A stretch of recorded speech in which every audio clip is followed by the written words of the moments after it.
Welcome to The Growth Show with Matt Lindsay, where we discuss growth strategies both for business and a personal perspective.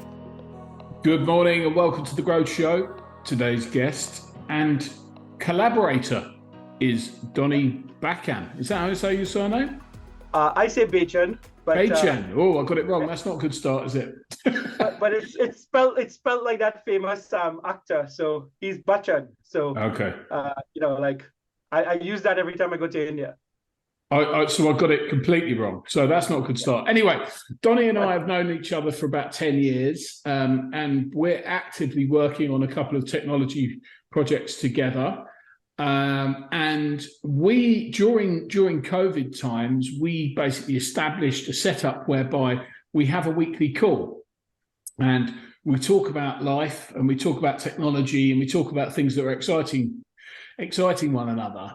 And Donnie is the founder of a business called Six Berries, and he's a great tech guy. And I like talking to him and I like working with him because he gives me ideas and inspiration for some of the businesses that I'm working on. And I'm going to hand over to Donnie in a minute. But first of all, for those of you who don't know me, because Donnie's also going to be posting this on his podcast channel, my name is Matt Lindsay. I'm the founder of multiple businesses. I'm an ex-banker and I've raised lots of capital for companies. And I work with property developers and investors. And I've got an obsession with lead generation. And I love finding new digital strategies and growth hacky, I don't really like that phrase, but disruptive ways of attracting clients. Yeah. Over to you, Donnie. What's your background? Well, yeah. So thanks, Matt. And, it's been great chatting with you. I think we have our mini mastermind every Friday. Yeah. Just the two of us. And it's been really, really insightful. I mean, you've done massive work on that lead gen side, which has been, eye-opening. And I've learned a lot as well. So, my background is in tech. I've been doing this for a long time, as you can tell from the gray hairs and the lack of hair. I'm originally from the Caribbean, and I moved to the UK about 15 years ago now. And, we work primarily with startups. We help a lot of startups and come in as essentially technical co-founders, putting in their full team in place. And I'm fascinated by some of the technology and stuff. That's why we thought we'd have this conversation today. Some of the new things that's been going on. Yeah, exactly. So what we thought we'd do, as it's kind of a Christmas special, we thought we'd do a review of where we are in the world, what's happened in 2022, what's failed, and what's been great. So yeah. We've got a little sheet that we're going to work our way through. And do you want to present the ideas? How are we going to do this? Yeah, I think we'll go through a few things. We want to talk about the fact that people are intent on replacing people like me, who are programmers and coders and technology people, with smart, very smart tools. Some of the cool things that's been going on. We want to talk about we're going to talk about AI a lot and automation. We also want to talk about what's failed and what's currently seems like it's failing. And we definitely want to touch on crypto because it's such an important thing that's coming up, and lots of things going on with it. And I think the last thing is we're gonna give some predictions for 2023. Absolutely. So first and foremost, we've got a section kind of about no code and low code and AI everywhere. So you're the no code and low code specialist, so I'm not going to talk about that because I don't know what I'm talking about. but so can we touch on that as a topic first and foremost? Well, I don't know if I'm a specialist, but like as I said, like I think people are intent on getting rid of people like me. So we build solutions, and now you have so many platforms that people can self-serve, right? For many years, so no code and low code is now are now buzzwords. And for people who don't know what low code and no code is, it's basically the ability for just anybody to build out a technology solution, right? So back in the day when you had WordPress, that was low code and no code. You didn't need somebody to kind of do that for you. The majority of things, you can go onto a website, you can build your own website, you can design it and everything yourself. You needed to know a little bit of technology, a little bit of tech, but that's improved over the years, right? So now if you want to start an e-commerce store, you don't need a developer. You go to Shopify, it takes you like 15 minutes to sign up, and you can be selling in 15 to 20 minutes, right? And that's amazing. Y Combinator was started by somebody who was building e-commerce sites back in 1998, right? And it's come so long, it's come along so much in the last few years.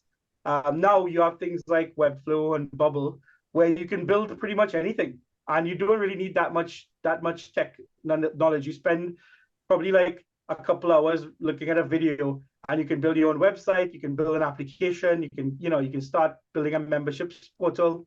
It's just moved so far along.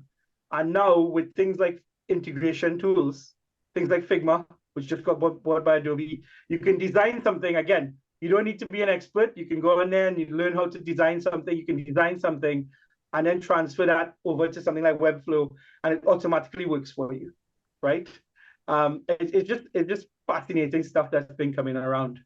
I agree, and I think one of your theses is, and I don't know whether you wanted to talk about this or not, but I'm going to, is around that capability for a business that is going to be looking for funding potentially, and their ability to get much further down the line. So you can go from idea to almost proof of concept. With no code, low code, which basically, if you're a founder of a startup, this gives you the ability to get to that next phase, which means that you give away much less of the company when you go and do your fundraise, right? That's kind of part of your thesis. Yeah, absolutely. One of the things that people don't understand is the concept of MVP and prototypes and stuff like that. And most people believe that when they come out, they have to build a lot of things. The first thing that they do is go, I have an idea for a product. I have to go find a development agency to build it. And while sometimes it's true, things like no code and low code and tools like Figma have made it so easy for you to validate your idea. You can do something really simple, validate it, build a prototype in a tool like Bubble or Webflow, and then have users coming on board, right? And actually have, you can almost charge for these things sometimes. We have, in our portfolio, we have a client who built something on Bubble, and they have paid users already.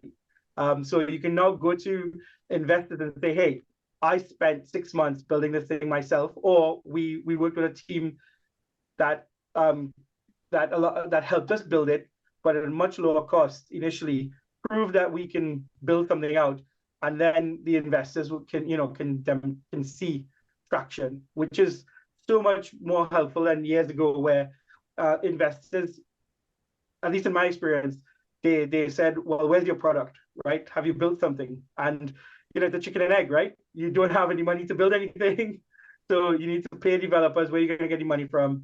So now it's much easier to go out and then get something done. I personally advise people to not even come and talk to us, right? Like if you don't have any money to spend, if you're working, spend some time in the afternoons, learn how to use these platforms, and then do it yourself. It will be dirty. It might not be great, but you'll be able to test your ideas yourself. 100%. And I think that kind of leads us quite nicely into the next kind of topic, which is, I think, probably the advancements that we've seen in this area. I had a guest on my podcast earlier last week, and we were talking about this as well, which is AI everywhere, right? This has just gone completely nuts, and in particular, I think we're talking about ChatGPT, which is, for me, I'm amazed at what it can do, and I think you have exactly the same feelings about this. Everyone I talk to, I'm talking to about it. Everyone's bored of me talking about it, but I just can't get over how much of an advancement this is. And what I mean, the potential with this is pretty unlimited, right? Yeah, it is insane. Like the ability to tell something, it is sci-fi coming to life, right? It's like everything you see on Star Trek and all this kind of things, where you go, do this for me, computer, do this for me, and the computer does it for you. Obviously, it's not at that level yet, but I can tell it pretty much anything. I posted something on LinkedIn the other day as a test, right? And it was completely written by AI, and nobody knows the difference, right? Like it was so well written, I didn't have to edit it. It was like I've used a lot of tools that give you concepts and stuff like that in the past where it was AI writers, but nothing on this level. It writes well, it's believable, it writes proper English. I know you said something to me the other day. You said you can tell it to be funny, and it will write something that's amusing, right? Exactly. That is a test that I've just continually done with it, and I think so. You can create a piece of content about a topic, and then you can give it. Basically, the key is, and we talked about this the other day, is how you give it commands. And I think basically you've got to kind of relearn. So it's a bit like using Google for the first time. When you first search, you're not necessarily going to interrogate the data in the right way. And using this ChatGPT function, which is by OpenAI, we'll include a link to this in the show notes. You can basically, you have to learn how to interrogate it. And there's various instructions that you can give. But my favorite one is make it funny or make it witty when it's written some text, and then it rephrases it.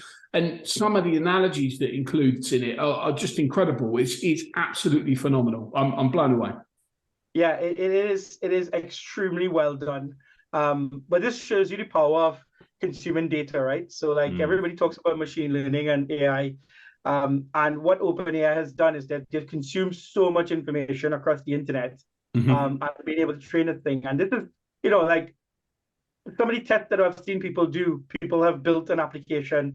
So like somebody's tested building a to-do app, right? So they've just given it commands and it's written the entire code and put it out there, and they didn't have to do anything, right? They have to make small edits here and there potentially, but for the most part, it's really good at those types of things.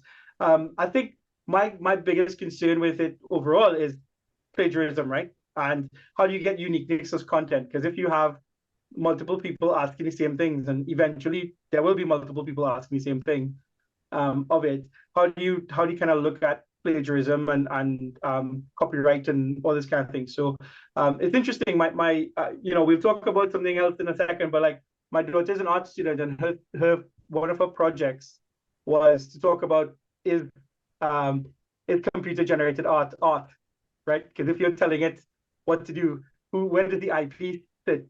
And this is my concern with ChatGPT, because it's already been banned on things like Stack Overflow, where people are just using it to answer questions, and some of the answers aren't 100% accurate on what it is. So these are the kind of little concerns I have, but ultimately it will get better, right? The more people use it, the more data it consumes, and that's why they've kind of have it in that kind of beta format at this point. But it is tremendous. It is paradigm shifting, right? It's that next level. So yes, you have no code and low code tools, which allows you to put up a Shopify website pretty quickly. But now there's going to be a point where you can just tell the computer, I want an app that does, podcast recording or something, and it will build all the tools that you need to. That's still probably a couple of years away, but this is the first step in that direction, I believe. And it's only been like properly released. I know they released DALL-E, the kind of image generator, and we'll come on to that in a minute, earlier this year, but it's only been released for a couple of weeks. It's just absolutely incredible how, they've just changed the game with this one release, really, I think, from my perspective. So we've got some things. So what do we think it is good at? If we talk about OpenAI, ChatGPT specifically, what is it good at? Well, I think content, definitely. Content generation is just it's amazing at content generation. I've given it some tests. I've been testing it out with different things, and some of the content that has come up with from a really cold start. So you can say I think the example that I gave on LinkedIn was what do VCs look for in a company, and it wrote 10 points, 10 tips why, and it was very, very accurate. I mean, your background is in finance and stuff like that, and you thought it was really good, right? And I didn't have to edit it at all. It just wrote that. So I think content is definitely one of the things that it's really good at. I think things like it has a little bit of development stuff to be done yet, but interfaces, I think it will be able to effectively consume potentially a UI and build it out. And then you can tell it simple things like, build me a UI for login and password, and it can do those kinds of things. So some of those simple tasks it's good at. And some examples I've seen is not Chat GPT, but it's natural language processing stuff, the different service where they've done stuff on spreadsheets, right? So you tell it, I want to build this formula, or I want to calculate this thing, or I need to add this column, and it just does it for you. So you don't have to know these things anymore. So I think some of those kind of process-driven stuff, it's really, really good at. I agree. I think there's going to be challenges with it from a duplicate content perspective. And my understanding is I'm in a kind of an SEO group, and in there they're talking about that actually Google already has the ability to identify content that, well, they say they do, right? We don't know this for a fact, but they say they have the ability to identify content that is generated by ChatGPT. So I'm not necessarily sure that you could use it as ranking content, but if you used it as a basis for generating, a level of content for a particular topic, and then you put your own flavor in there, you put your own, you use it as a basis. I don't see how they could know, right? And it gets to the point where it gives you structure, it gives you texture, it gives you humor, it gives you all of these things, which I think could be incredibly valuable for from an SEO perspective. So yeah, absolutely. I think in the short term, what you should be using it for is that ideation side. So like, we're trying to put out more content. We're not marketers. We're not. I'm not somebody who just sits there and writes content all day. So if I have an idea for something, I want to be able to get an outline of it really quickly. I can put something in, it'll give me ideas. I can then take that and expand on it. So I absolutely think that that's a really good thing, because as I said, like Stack Overflow has already figured out how to detect the content that comes out of the ChatGPT and have blocked it actively. So there will be ways to know. I haven't looked at it fully in terms of whether you can tell with the metadata and stuff like that, but like it's definitely something that we also need to be careful of it, right? Because with misleading information and all this kind of things, this is where there's a bigger conversation to talk about who's going to kind of moderate these things, right? So if it's writing so confidently, if it's generating content so confidently, and you can't tell the difference between a human and a AI, then if it's spewing out content that's probably not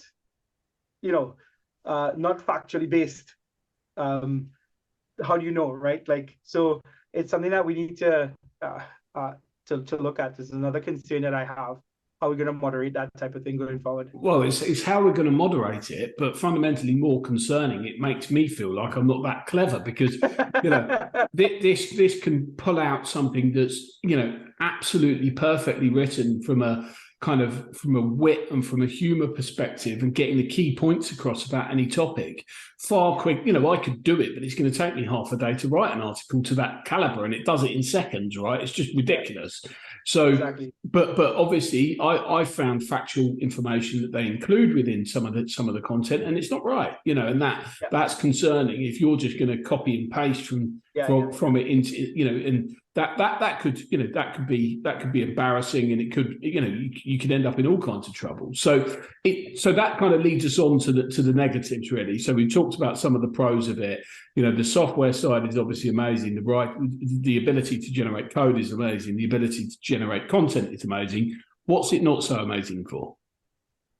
Yeah, as I said, like I think the concerns that I have really is around the accuracy of the content, copyright infringement, because GitHub, where most people store their code, like it's one of the biggest places for people storing their code. They had this thing called Copilot, which was their AI tool for helping you write code. And sorry, I did the codes like if it wasn't actually AI, it was the AI. So sorry, GitHub. It helped you write your code, but then there was like a big thing around plagiarism, right? So it was basically what it was doing is like looking at other people's code, looking at your code, and then copying parts of other people's code into your code. I mean, that's not strictly exactly what happened, but there was a big copyright concern about it. So because the company GitHub had access to everybody's code, even if it's a private repository, now we can then take things and put it in other people's code. So people were complaining about, the IP aspect of that. And I think the same kind of thing will apply to ChatGPT, right? Because there's only so many ways to solve the problems. And eventually what's going to happen is, like, if you have it writing code for you, or even writing content for you, it's going to start looking at, I wrote something before, right? And it's popular. So if somebody asks me for the same thing, I'm going to give that content, right? I mean, it just makes sense. Why would you write something that's not going to be popular? But wouldn't you? That comes down to your interrogation of it and your way that you ask the question, right? So what if you're going to use this kind of software, rather than just ask, what is this? Give me a pitch document for this. Give me I'm giving away some of the tips that I'm kind of using this for. Give me some sales copy for this. You need to be interrogating it in deeper ways. So give it give me 5 tips about this particular topic, and then expand upon them, and then make it funny, make it serious, make it whatever, so you can kind of humanize it more, right? Well, no, I agree. And this is the thing, is like, everybody's kind of putting this out there as like anybody can use it. But your example of Google is a really good example, because, if the way most people use Google is that they just type something into the search, right? If you really want to get accurate results, you use all the modifiers and tips, and using quotes and minus signs and plus signs and all these kind of things to help get more accurate information. The same thing with LinkedIn. People search. The ability to search on LinkedIn is just, they put a basic thing in, but if you look at the advanced features of it, it's got a Boolean search function in it, which it's got modifiers that you can bring in, hasn't it? It's quite smart search. Exactly. So if Chat GPT, for it to become useful, will become like your new Excel, right? So again, most people using Excel, they will just be able to build a table and some stuff. But if you look at an expert user, they will build something out like an amazing financial model with calculations and macros and everything everywhere. So things like Chat GPT will become those tools, right? It will become, they're super advanced and they can do a lot of things for you, but you still need to learn to use it properly. So yeah, I 100% agree. I think there's the ability to, posts on Twitter can definitely be written by it. LinkedIn posts, marketing materials, outbound copy to target clients, to potential clients.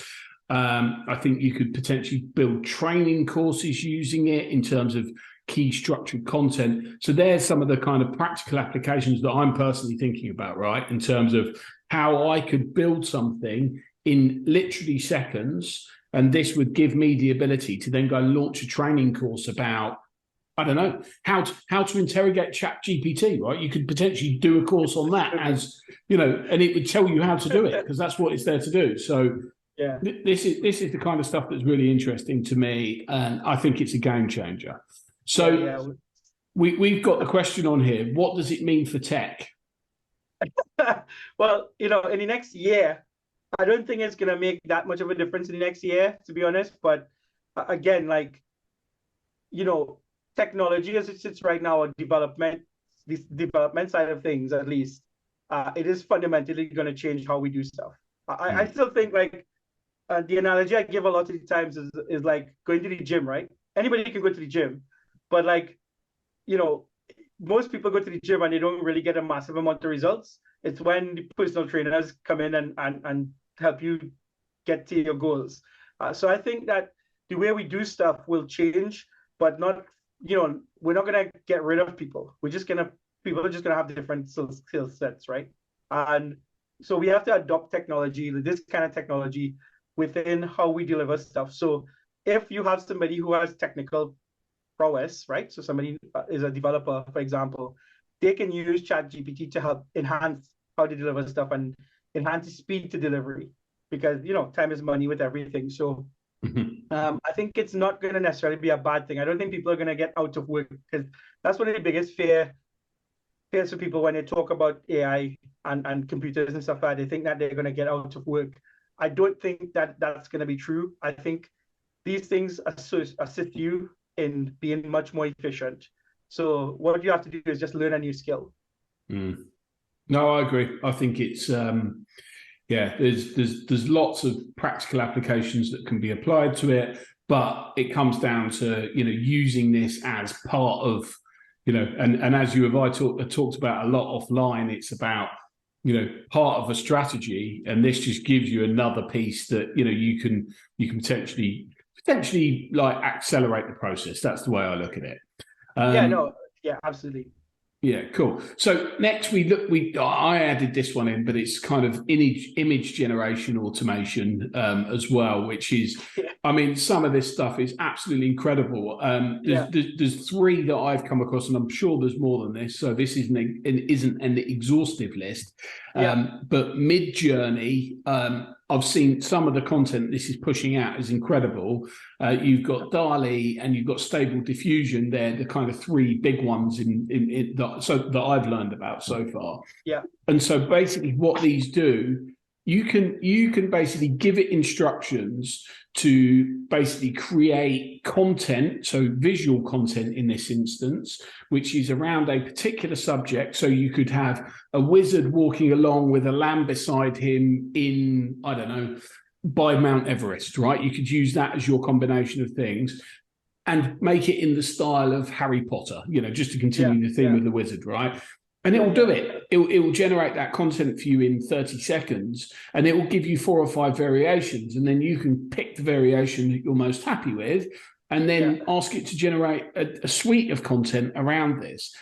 Again, I watched something this morning where someone was using, what were they using? They were using Mid-Journey to generate a website for a client. And they did it in like 10 seconds. And he was like, look, I'm not entirely happy with this, but I'll tell you what, it's better than my web development would be, just in seconds. So what's your view of this, Donnie? How do you feel about this? Again, it's so bloody impressive, right? I mean, it's insane how good and how sophisticated these things are. Like Stable Diffusion and stuff like that, the type of detail that you get in some of these things, I'm just lost for words, right? Like, it's so good, so accurate. And same thing as you're saying, it's that extension of no code. I mean, obviously, Chat GPT will link into these things, right? So you describe something verbally or text-based, and it will generate images and stuff like that for you. It's just crazy, man. Like, stock photos and stuff as the things that you pass, right? Like you no longer need iStock photo and stuff like that.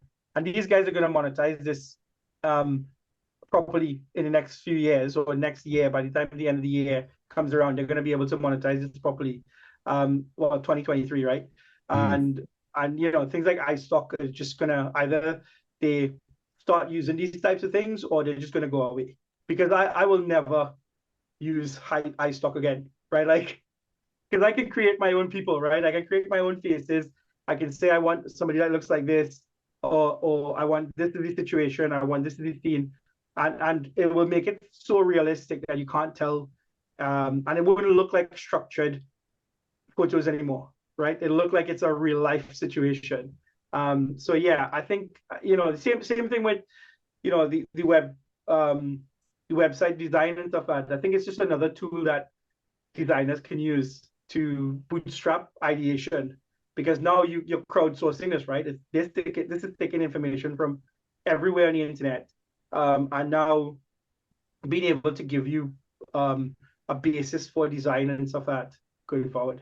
The examples that I've seen with it are absolutely incredible. And I think, again, it comes down to your ability to interrogate and request things in the right way. But if you can, then I'm not saying that it's going to deliver you a completed website, but what it's going to do is push your design in a certain direction, and then you have a designer clean it up afterwards. Probably that's kind of the way I would envisage it working. But where it can be really valuable as well, I subscribe to this other podcast, and they were talking about that they specialize in digital advertising, and they're talking about using these as your visuals for your ads. And basically, when they run ad agencies and when they're doing ad creatives for their clients, they just turn up with hundreds and hundreds of examples, and then the client says, "Oh, like stuff like this." You show them, the lots of examples, and they decide what they want.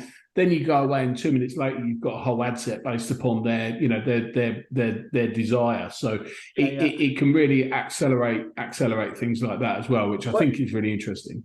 Well, I think you don't even need to go away, right? Like, I think, as adoption grows, it's like in real time, you can start understanding a bit more, because my design team always has this problem, and we have a meme about when the client comes back and goes, what's wrong with it? And the client goes, I don't know what's wrong with it. Something's wrong with it, but I don't know, right? Like, and you can kind of real time be able to kind of generate multiple ideas with them and help them decide, right? So like you don't necessarily need to have the final product, but you'll be able to get a much more accurate understanding. And it just speeds everything up. Like, something like that will take weeks of back and forth. You can probably do that in an hour now, right? And get the accurate feedback. Yeah, I agree. Yeah. Cool. Well, I think we've demonstrated to everybody that we're obsessed with this kind of technology, and we're clearly thinking of practical implementation and ideas and ways that it can be used in real world. So some of the things that I think that it could potentially go into is, as you alluded to, I've been doing a lot of work on outbound automation, and I think this kind of tech can really sit nicely as part of this. So I think one of the tactics and strategies that I've been using is outbound LinkedIn video messages, which are personalized. We won't go into too much details on that. And then we've talked about email video outreach as well, so embedding videos in your emails. And this kind of tech, so you can create really, really robust sales scripts that it's difficult to get to the level that they can get, and they can include humor in there, and you can create a relationship with someone. So if you implement this as part of a sales strategy, I think it could be really good. And also you can use SMS, right? So SMS marketing. Lots of companies don't use it, and I think they should be, because this is a way of, your deliverability rates are typically 90+% compared to email, which is probably 20%. And you can, therefore you're getting in front of someone. If you can get in front of someone with a really well-written, well-crafted short message that makes them smile or makes them laugh and resonates with them at the right point in whatever the process is, then that can make a difference, right? And you can demonstrate humor, you can demonstrate personality. For me, this is where this whole thing begins to connect together, when you have a structure and a process. So you're not just sending someone a cold email, which too many companies do, right? They send you one cold email and that's the end of it, or they send you a marketing message. If you build a really well-structured campaign that has a defined approach to it, that is engaging, is humorous, is insightful and adds value, right? We can use this technology to add value to our clients and their relationships, and nurture them, and enable them to improve their business. Who else is doing that, right? Most people, they're selling their product. We've got this product. Will you buy it? If you're showing someone, right, I can help you do this, I can help you do that, I can help you do that, we can train you with this, all of which is generated by AI, or the structure of which is generated by AI, you're different to everybody else if you approach things in that way. And that for me, that's the kind of the thought process that I'm going through at the moment. What's your thoughts, Donnie? Well, I feel like you were talking about me and a lot of those examples about just sending one email and never following up again. Me too. Like, but that's exactly what happens, right? Like, I've in the past, and I have worked with outbound cold email agencies, and now I can see, when other people email me, I can see that this is the company that they work with, or they work with this other company, because I know the style, right? I know what the subject line is going to say. I know what they're going to say in the middle of the thing. And, from what I've learned, is some of those things work, right? it does work because they have business, and we've gotten business out of it, so we know that it does work. However, like, I think that for the right clients, it's a lot of personalization, right? So, like, I think the video stuff is amazing, being able to see somebody, right? Well, they see you, it's a real person. They see a real person that they're talking to, and it's going to be when they actually have that conversation, they know what to expect, right? So you appear in their email, and they can see you, they can listen to you, and then it's that first level of trust. Exactly. I think for me, what it does is it enables you to potentially accelerate the relationship. That's kind of how I view it, right? It's nothing more than that, and we still shouldn't be pitching in our first email to somebody. What we should be doing is trying to add value to their business. Have you thought about this? Here's a kind of thesis. Here's a narrative. Have you thought about implementing this type of thing into your business?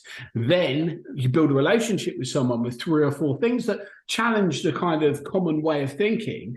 You go through a process of emailing someone, creating engagement with someone, create a relationship with them. Then when you ask them at the end of all that, right, do you want to jump on a call? They're going to say, well, this guy's different to everybody else. And that for me is you're showing... Trust you. Yeah, well, you're showing them that the sale is based upon your knowledge and expertise, right? And that's the right way around to sell, in my opinion. Yeah. And these tools, and the benefit of these tools is that traditional sales agencies, they have they have 5, 10, 15, 20 salespeople just sat there. All they're doing is outbound calls every day. And we don't have that, right? Like, my business doesn't have that. How do I kind of how can I maximize the outreach with one person, right? Or 0 people? Like, I have to do it myself sometimes. So how do I kind of maximize that outreach?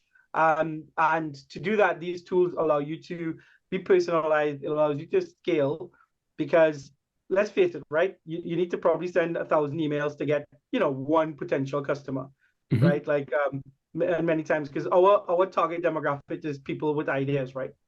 So how do we kind of find people with ideas? It's not like a specific sector. So we have to send a lot of outbounds to be able to get one conversion. And these are the types of tools that allow you to do that. And some of the things out there are so sophisticated, and you've done, as I said before, you've done massive work on identifying some of these solutions, and there are things out there, and being different and being personalized and being just human, really. Is such a big thing. Sorry, I don't know why my lighting keeps changing. Oh, don't worry. Going anywhere. Just kind of fade in and out to talk.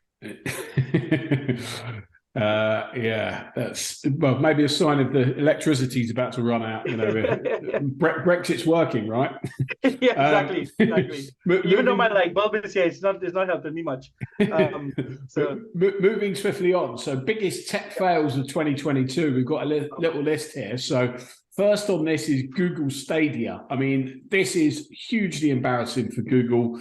And actually, it's reassuring for us, right? Because it shows us that even the big guys get it wrong. And so they've spent tens and tens of millions of pounds on launching this gaming platform. I think it was in 2019. And their idea was that they were going to sell people subscriptions for like $20 a month. And through that, you've got access to games and tech. And they even spent $20 million on a JV with Ubisoft, which is one of the biggest game developers, and then they've closed it because they haven't got any users. What do you think about this, Donnie? Well, Google has failed a lot more than they've succeeded, which is like, people tend not to realize that just because you Google everything and you AdWords everything, right? Like, if you look at they failed with aside from Gmail and Google and just regular Google and AdWords, they've failed with a lot of stuff, right? Like, this is just another one of those things where they've just not been able to I don't think they understood the loyalty that gamers have, right? And I feel like they targeted existing users to kind of convert rather than kind of going after a next generation. So rather than making a next generation tool, they've tried to do the same thing, but too late in the game. And gamers are loyal, man. That's one of the things. Like if you play a game, you play that game.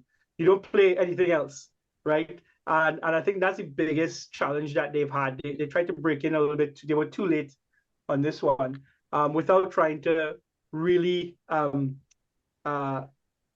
change or revolutionize how things are being done. I mean, distribution is one thing, right? Like making it cheaper and accessible is one thing, but like it's fundamentally the same as everything else.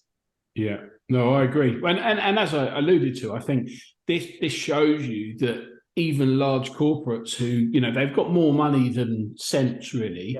Yeah. They, even with unlimited capital to throw at something, it doesn't mean that you're going to be successful.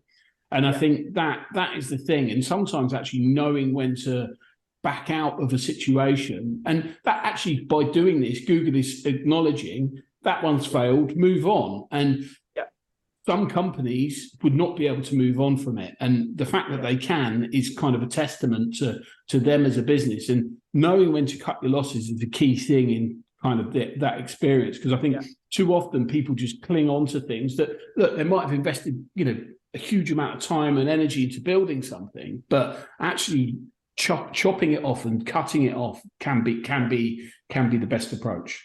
Yeah, absolutely. I think people don't know when. I use this term about knowing when the horse is dead, and people tend not to understand when things need to, you need to cut it off and go on to the next thing. Which moves us nicely onto Twitter. Well, yeah. I look. I'll tell you what I say. I'm going to start really quickly on this one. I guess I have lots of thoughts on it. Okay. I think fundamentally, but I think in the end, Twitter will turn around, right? Like, I don't think it's gonna go extinct, and a lot of people are moving to different platforms and all these kind of things. However, fundamentally, I think that Twitter will stay in some shape and form, and it's not gonna. I don't think it's gonna gain a lot more users. I don't think it's gonna lose a lot more users. I think it's gonna stay around. I don't think that Musk is gonna do what he wants with it. Like just his last thing about that Twitter poll, and saying I will abide by if you tell me that I shouldn't be CEO, and they say that he's not going to be CEO, and then he decides not to step down, right? And it's because there's lots of bots on there, right? So like how they need to fundamentally fix the issues with bots and identification and stuff like that. And I think the way that he's going about it is just wrong. And exactly as you said before, because you've done well in one space doesn't mean that you're going to do the same thing in another space, right? Like Elon Musk, my view on Elon Musk is that I think he's a revolutionary, right? And we're going to talk about somebody after who I think is not a revolutionary. I think Elon Musk makes people swing. He swings to the fences, and we don't do that anymore, right? Like nobody takes that risk. Like he said, I want to go to Mars, right? And going to Mars means that the amount of technology that we'll produce in the effort to go to Mars is going to be, world changing. He said, I build batteries, but I'm going to build a car, right? Whereas, everybody loves that car, but when the output of that, the outcome of that is that now every car maker, every gas guzzler, Porsche has an electric car, Range Rover has a fully electric vehicle, he's changing the paradigm on certain things, right? So that's why I think he's revolutionary. Leadership style, I couldn't care for it. Like all those types of things that we see in the public, where the way he treats some people and stuff like that, I don't think those things are great. And the way he's come in for Twitter, I think it was just the completely wrong attitude to kind of make this better. And even he's made a mistake, right? They launched that blue tick thing in under a week or 2 weeks, and it was a catastrophe, right? Like in seconds, it was a catastrophe in seconds. So I think ultimately Twitter will survive, but not for a little while. No, I agree. And I think it's interesting, the potential implications onto Tesla, because clearly he's diverting his attention further. He already has SpaceX, he already has Tesla, and now he's got Twitter as well. It becomes a case of, how can you keep all the plates spinning? And, actually, even he said this recently, if Tesla doesn't solve the autonomous driving thing, which it hasn't, right? He said it was going to be done by now. It hasn't solved it yet. If Tesla doesn't solve that, then they're failed, right? And he knows that the sky high valuation that they achieved during the liquidity event that followed COVID, where everyone had capital that the governments were giving away, meant that his share price went sky high. And to be fair to him, he cashed out some of it at the top, and he's still cashing out now. Whether that's to provide liquidity for Twitter or not, time will tell. But I just think that you end up with distracted, not focusing, and that could potentially be a risk. Which this will play out, obviously.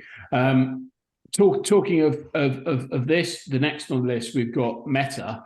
In my words, what the fuck is Zuckerberg thinking? I mean, really, what I think it was the time when everybody was excited about the metaverse, but the numbers that people who are actually using the metaverse, both from a crypto perspective, but also from Facebook's perspective with Oculus, is woefully small. It's not enough people. So do we think he's backed the wrong horse here? Is that the takeaway? I don't think that he's backed the wrong horse necessarily. I don't, everybody goes he's a visionary and stuff like that, and I don't think he is. Like, I think Musk is a visionary. I think Zuckerberg has done really well with surrounding himself with really smart people, and they've accomplished amazing things with Facebook, right? Like all the stuff with the data and the data parts and all the tools that have come out of Facebook, like React and React Native, the ability to build apps using JavaScript, and a few other things. It's been amazing.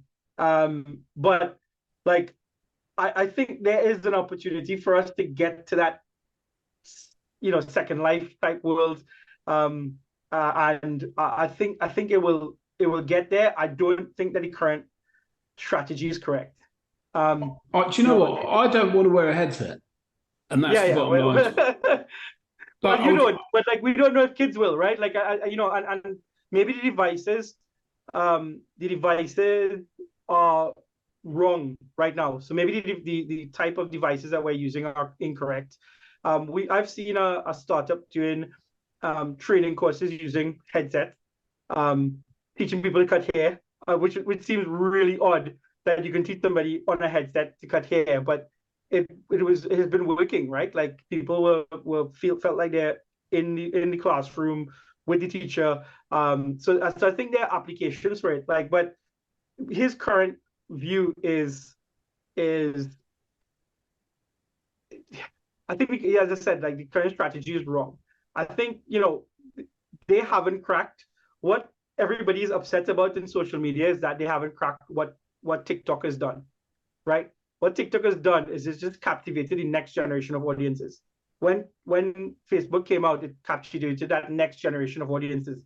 Now, that next generation of audiences is old, right? So it has been around for, 15 years already, or something like that, right? And, we are now old. We were that generation when we were, early 20s, or mid 20s when Twitter came out. When Meta came out or Facebook came out, we were using it. We remember MySpace, but now they haven't been able to then move that along. And same thing with Google, right? They've not been able to figure out how to communicate to that next generation. And I think that the current strategy is wrong, and he better fix it fast, because they're losing a lot of capitalization right now. People are just moving away from the platform and Facebook itself. And then finally, we've got Alexa, which Amazon has invested literally billions into, and they've lost a fortune, according to an article that I've been reading in Business Insider, whereby the only thing that people use Alexa for is to tell them to play some music or tell them what the weather is, right? They're not using these advanced features that Amazon was trying to, basically they wanted people to buy stuff from shops and so on and so forth. I just don't think people are using it. And so I think that they've basically beginning to can it which again, these are all the biggest companies in the world, and they're all making fundamentally huge mistakes in their strategy. Do you think that this is a kind of recurring theme of the old guard aren't advancing quickly and they're just kind of resting on their laurels, and it's just a matter of time until the young whippersnappers come and shake it all up again? Do you think that's what's going to happen? Well, I think what's happened is that we've dismissed privacy for a long time, and younger people now are interested in it, right? Like, people take concerns. Like, my daughter, I have an Alexa, and I can't tell Alexa to do anything because every time my daughter walks past, she puts the mute button on, right? So, like, it's dumb for me. So sometimes we'll just play music through it, but I'll use my phone and stream to the speaker, but not care that Alexa is there because there's no value for it. It's younger people are not, we're using that data. Amazon is recording people, Google, nobody's trusting any of these big companies anymore, and they're going to pay for it because there's zero trust in it. People are moving to things where they feel like they can trust the company. Or this is where things like blockchain and trustless systems become really important in the future, right? People don't want to know. They don't want to know. They don't want you to know their identity. They don't want to know what they're shopping for. Whereas I don't really mind if something comes up and it's useful to me. I don't mind the suggestions. But like younger people definitely don't like it, and that's the thing that these companies need. They need to build back their trust with the consumer. No, I agree. It's it feels like there's a pivot. That kind of decentralized thing is becoming more. More demand for it. Whether it will actually translate into kind of inverted commas real world usage remains to be seen. This leads us nicely into our kind of crypto chat. I think that for me, one of the key things that happened this year was Ethereum switching to proof of stake, and what that means for those who aren't familiar is Ethereum was originally backed by what were called miners that were basically solving really complex algorithms. And in return for doing that, they got rewarded with tokens. And now what they're asking their users to do is to basically deposit their Ethereum onto the blockchain in a secure contract. And for doing that, they secure the blockchain, and then they get rewarded with tokens. And what this does is it reduces the basically energy consumption that's required to keep the blockchain going significantly. And it also reduces the costs as well, doesn't it? So there's significant advantages for this. And the theory was that Ethereum will go to what they call a negative output in terms of the new tokens. That has happened to some extent, and effectively it should have become deflationary, and it has to some extent, but not really to the extent that everybody expected. And secondly, the number of transactions that have been happening because of the kind of inverted commas crypto winter seems to have slowed things down a bit. So you haven't got that kind of sky high demand that we had in 2020, 2021. What's your thoughts on all this? Are you holding Ethereum? Do you continue to support it? I have not. I've given up all of my crypto, but last year. But crypto is the future, right? The digital currency is definitely going to make adoption. Governments, the way we kind of use fiat and cash, and our concept of money is going to change, and younger people are going to build the adoption for it. I think proof of stake is amazing. I think that's one of the defining points in crypto going forward, right? Like, I think because as I kind of alluded to before, that becomes a trustless system, right? So you no longer need to have a central place that kind of talks and kind of validates stuff for you. And one thing to note on what you were saying is that it also allows the user or the holder of crypto to validate the other transactions. So, it no longer has to, do complex calculations. It can just say, this transaction, we have the ledger. I put my money up so that that I'm valid. I will validate this transaction for you, and then I'll get a little bit of money off of the transaction fee. So that will make adoption bigger, right? I think the barrier to entry right now is the cost of, I think you need to use 32 Ether to become a validator right now. So to stake, you have to stake 32, which is still quite a lot of money. Most people don't have that. So I think as that comes down and adoption grows, it will become the default thing. And one of the things that your prediction for 2023 that'll affect that, right? Yeah, we'll come on to that in a minute. So I think that it's interesting because at the moment it's actually made Ethereum in some ways more centralized, because lots of the money that is pledged in terms of the money that is staked is done through centralized platforms such as Coinbase, probably FTX as well. So who knows what's going to happen there, because that's a bit of a nightmare. We'll come on to that briefly in a moment. But yeah, the theory is that over time, then it'll become more decentralized. So yeah, moving swiftly on, because I'm conscious of time. FTX, right? You brought this up as a topic. What have you got to say? Oh my God, it's a good and bad thing. I mean, the bad thing is obviously it's crap, right? Like these guys are just playing with people's money, and what's gonna be the sad thing of that is that he will probably not face the sentencing and stuff that he should be facing, because he just pledged a lot of money to political parties, right? So people are going to protect him. That's my feeling, that he will be protected. He's not going to face the full force of of what he's done.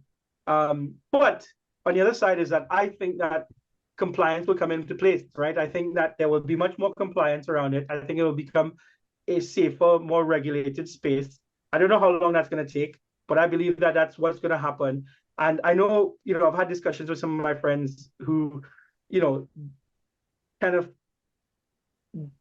disagree with me on whether compliance will increase adoption. But I think that compliance will increase adoption, right? And that's what we want. We want people to feel safe. Because if you speak to certain people right now, they'll be like, no, I don't want to invest in crypto because it's just crazy, right? Things like, FTX can happen, and it's happened before. Well, not to this scale, but it's happened before. And then, could Binance be the next one?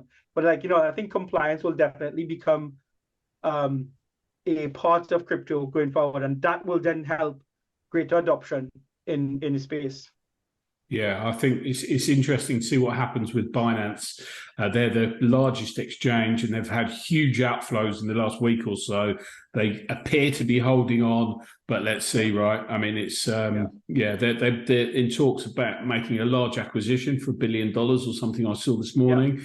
But yeah, I don't know. Let's see how that plays out. Hopefully that doesn't happen, because if that collapses, I think it's going to be a tough time for all those in that sector. That kind of moves us on to and actually there's a key point that I need to make on this. So fundamentally, the blockchain has not failed during this process, right? No, this isn't a technology failure. This is a person failure. So someone had control of people's assets, and the old saying, "Not your keys, not your crypto," is never more appropriate. So if you are interested in the space, learn about creating a secure environment where you store your tokens, because otherwise this can happen. That's a key point. I agree. Like this was a human problem, and something you alluded to before about Tesla and the self-driving cars, right? Like I've said this before to you. The problem with self-driving cars is not the technology that Tesla has built or the technology that other people have built. It's the fact that we have humans as well. So self-driving, like computers and humans driving on the same road, will never work, right? Computers have to, if computers drive with computers, it'll be fine. So the technology there is probably not the problem. No, I agree. Okay, so let's go on to the predictions in tech for 2023. We've got quite a short list, but so go on. I'll let you run. Well, like I was saying, ChatGPT is going to be banned from user-generated content sites, right? So anywhere you can generate user content, they will have safeguards in place so that you will not be able to use it straight out of the box, right? So like we discussed earlier, I think you can finesse the content, but you have to do something with it. You can't just have it automatically generate content and post it onto these sites like LinkedIn and Stack Overflow, which is already banned. So I think it's gonna be a tough year to kind of deploy this into production next year. Well, yeah, but I mean, there's always, other technology that you can get content rewritten, right? So there's always a workaround. But I agree with that. And then in terms of the crypto prediction, is 2023 the year that we see ETH overtake BTC? I don't know. Yeah, I don't think so. I think the two things that we talked about with FTX is going to affect that a little bit. I think that if Binance fails, it'll be a really bad hit in the crypto space. Is my thing. If it doesn't fail, and the playout of FTX is oversight and compliant, I think that it'll build the blocks for that, and then adoption will increase. So I think if things can happen in the next year that will put those building blocks in place, I think 2024 adoption will start increasing, and maybe 2025 is when we can see that happening. Okay. Well, look, as ever, whenever we talk, I come away learning some stuff and inspired and motivated. Yeah. So I just wanted to thank you because I've enjoyed our chats every week. It's been good fun. I know we missed a few, but it's been really good. Well, it's been my pleasure, and I love doing it as well. Like we always come up with some good ideas and some interesting chats. So it's been great, and thank you very much. And where can we find you, Donnie, if people want to reach out, if they've got an idea and they're looking for a technology partner? Yeah, just reach out to me at Donnie at Six Berries. We'll put it in the chat notes, and feel free to connect with me on LinkedIn as well. Yeah, perfect. All right, well, here's to a Merry Christmas. Same for you, Matt. Like, where can people meet you? So I've got probably LinkedIn's the best place. Matt Lindsay on LinkedIn. Yeah. All right, cool. We'll put it in the chat. Yeah. Notes. Awesome. Well, have a good Christmas, mate, and look forward to catching up in the new year. Yeah, thanks very much. Have a good day. You too. Bye. Thanks for listening to The Growth Show with Matt Lindsay. Please like our podcast and subscribe today.